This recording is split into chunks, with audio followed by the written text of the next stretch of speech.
Hey guys, welcome back to Popverse.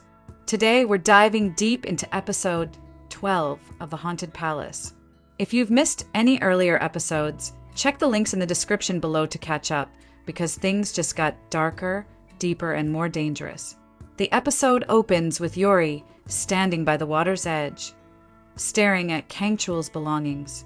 Beneath the surface, Kangchul is meditating, trying to recover, both physically and emotionally. He rejects BB 21's presence, expressing frustration that while he can usually sense a soul after death, this time, with BB, there's nothing. It's like she's vanished completely. Later, Yori spots Kangchul near her home. He's crying quietly. Bakri approaches and gently asks if he's okay, but Kangchul admits he's not. His heart aches in a way he doesn't understand. If I rip it out, will it stop hurting? He asks broken. Yori hugs him and says BB's death is like hers, painful and unresolved. She begs him to blame her, to hate her if it helps. Meanwhile, Bon Jin and his soldiers have captured Kangchul and Yori. But when the king arrives, Bon Jin accuses them of trespassing near Pungsan. Lee Sang intervenes and says he ordered them to investigate in secret. Reluctantly, Bon Jin lets them go. The king releases Yori and confronts her. Yori confesses that the immortal trap and even the 8-foot-tall ghost were all Bongin's doing. The king refuses to believe it, insisting Bon Jin could never do something so treacherous. Yori wishes she were wrong, but deep down she knows she isn't. In a chilling confrontation, Bon Jin arrives at Pungsan's place and asks how Yori and Kangchul are still alive. They were supposed to die, but Pungsan explains the ghost got the stone it needed. It's now more powerful than ever. It's on the god tier level now. Anything is possible. Elsewhere, Gam finds Kangchul sitting silently, lost in memories of BB. She says nothing, but to herself wonders, what's wrong with him? Why is he so quiet? Yori, with Gasav, visits Li Gang and the queen. She informs them that they're heading to Yongdam village, and Gasav will protect the queen. Li Gang asks where Yunnan is. Yori explains he wasn't feeling well. When Yori meets the king, he asks about Kangchul's absence. She tells him Kangchul lost a dear friend, BB, killed by the 8-foot ghost. The king reflects on the weight of that grief, recognizing it himself. Later, Yunsun offers Yori a sweet treat for Kangchul, saying it will comfort his heart. Yori promises to deliver it. At dinner, everyone's eating except Kangchul.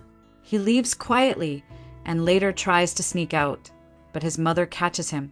She brings him into the kitchen and presents him with a warm meal. He hesitates, saying he'll eat later. In another powerful moment, the Queen Dowager confesses to the king that she once told Pungsan about the queen's pregnancy.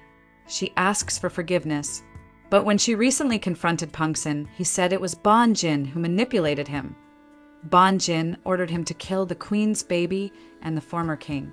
Shocked but composed, the king thanks her for speaking the truth. The king then calls Bon Jin and shows him an old garment, one he wore the day his father died. He remembers how Bon Jin hugged him and made him feel safe, but now he knows the truth. Bon Jin was behind his father's death. He brought the ghost into the palace. Bon Jin doesn't deny it. Instead, he says it was always meant to happen. If the king had obeyed him, none of this would have happened. Bon Jin confesses, arrogantly believing nothing can be done. No one will believe a mad king, he mocks. But the king opens the doors, and behind them stand senior officials who heard everything. Calmly, the king orders the guards to take Bon Jin away. Back home, Yori is packing to leave for Yongdam. She hesitates, wondering whether to ask Kangchul if he'll come too. But he's already outside waiting for her. "Why are you late?" he asks. She's surprised. "You're coming too?" She questions. Kangchul insists he can't let her go alone, especially when the ghost that killed his brother is still out there. As Bon Jin is escorted away, his loyal soldiers attack and free him. Bon Jin rushes to Pungsan, demanding he summon the ghost to kill the king. But Pungsan has other plans. The ghost possesses him and declares Banjin is no longer needed. Without mercy, he kills Banjin. The king and his advisors arrive near Yongdam, observing from a distance. Yunnan notes that Yori and he grew up here, and that the 8-foot ghost was born here too. Kangchul, now resembling a mythical dragon, flies into the sky, a haunting omen. The king orders a record search. What happened during the war 100 years ago? Inside the village, the king greets Wonu, joking about a letter he sent. But he quickly reveals his real purpose. He's here for the history books, records of the war. Wonu denies having anything from a century ago. Meanwhile, Yori finds Insun, but senses the energy of the one-legged ghost. Insun's mate appears, and Yori confirms her fear. The ghost has possessed Insun. As Insun escapes, Yori chases her. Insun runs to the king's quarters and tries to attack Wonu, but guards subdue her. Yori explains, this isn't Insun's fault. She's been possessed by the ghost of someone who was wronged, someone Wonu must acknowledge. Suddenly, Insun, under possession, shouts, "You killed me!" Wonu confesses, years ago, a book broker named Yesu stole his book. During a confrontation, Yesu was accidentally killed. That was 5 years ago, right when Wonu resigned and came to this village.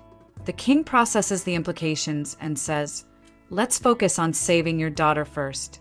Later, young Sang informs the king that he found no war records. Kangchul, alone, eats the sweet Yunsun gave him. Yunsun arrives and asks if he likes it. Kangchul says it's the best and offers him some. They bond over shared grief. Young Sang too lost his sister. Kangchul asks, how do you cope with losing someone? Young Sang answers, you regret. You miss them. And life just goes on. Back with Yori. She prepares talismans with water and fire symbols to exorcise the ghost from Insun. She burns the talismans. Insun vomits, and the ghost emerges. It confronts Yori, threatening her life. But Kangchul rushes in, kicks the ghost away, and checks if she's okay. The ghost escapes after attacking Kangchul. Chasing it down, they finally trap it. Yori brings out a special box. The ghost, now speaking as Yesu, pleads with her not to trap him. He wants revenge. Kangchul asks what kind of revenge. Yesu explains, a book exists containing the Go family's dark secrets, including the war's true history. If everyone learns the truth, their family name will be ruined. That's all he wants, justice. Yori and Kangchul take the box to the king and explain Yesu mentioned a 100-year-old war book. Wonu quickly claims Yesu must stolen it. That night, Wonu enters a secret room and recalls his final moments with Yesu. Yesu had demanded money for the book. Wonu gave him the cash, but Yesu claimed he forgot to bring it. Wonu lost control. In a heated struggle, Yesu was fatally injured and begged for help, but Wonu finished him off. Back in the present, Wonu finds the hidden book and prepares to burn it, until Kangchul storms in and stops him. Outside, Kangchul gives the book to the king and reveals it holds the secret of the 8-foot ghost. The final scene shows Pungsan performing a ritual in a cave. The ghost is summoned once again, and he remembers the king's vow. No matter what, I will defeat you. The ghost vomits and releases Yunnan's soul, foreshadowing an even deadlier confrontation ahead. And that's where episode 12 ends. Well, see you in episode 13, dropping this Saturday. Until then, stay safe, stay spooky, and don't forget to like, comment, and subscribe to Popverse for more haunting tales from the Haunted Palace.